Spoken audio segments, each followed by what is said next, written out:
The image of the UK police force as public servants dedicated to protecting and serving the people has, for many, become an outdated fairy tale.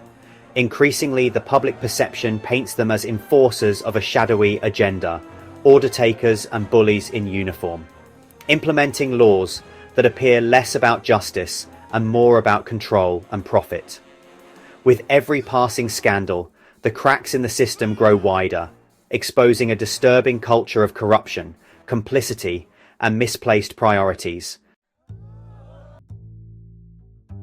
A misleading name, police force.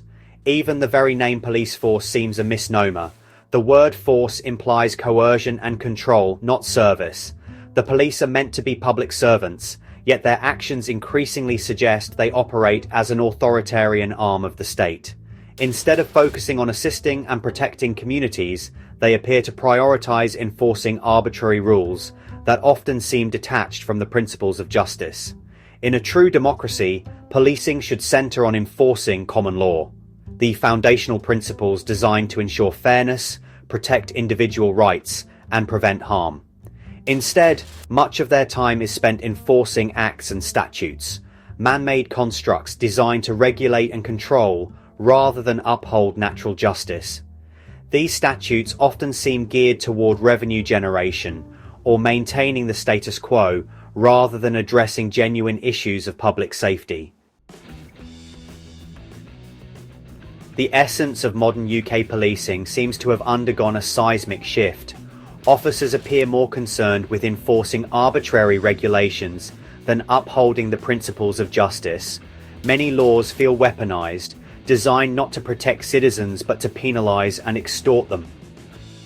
Everyday Britons face fines, penalties and legal entanglements for minor infractions, while violent crime, fraud and corruption are often left unchecked. Consider this: speeding tickets, parking fines and minor infractions are prioritised over serious crime. Why? Because they generate revenue. This profit-driven policing fosters frustration among the public, who increasingly feel surveilled, fined and coerced, policed, not protected. For many, the modern police force is little more than a collection of glorified bailiffs, bully boys and girls with badges and inflated egos. Rather than embodying the ideals of public service, too many officers seem to relish their power over ordinary citizens, using their authority to intimidate rather than assist.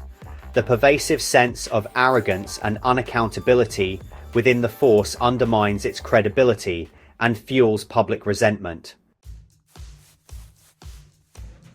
Corruption, business as usual. The UK police force has long been mired in scandals that corrode public trust, from cases of officers engaging in corruption to damning revelations of law enforcement shielding criminals, especially high-profile figures. The stench of rot within the institution is undeniable.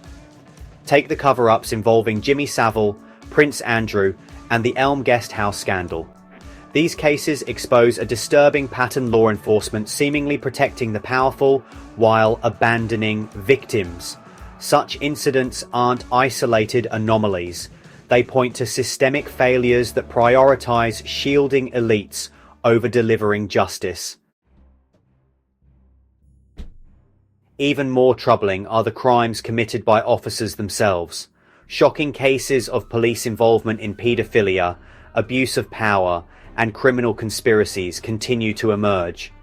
These revelations beg the question: how are such individuals allowed into the force, and why does the system protect them?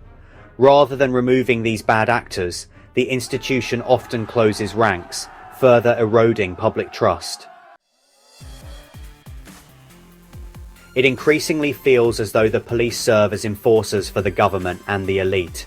From the heavy-handed enforcement of lockdown measures during the pandemic to suppressing peaceful protests, the police seem less concerned with public rights and more focused on defending the status quo.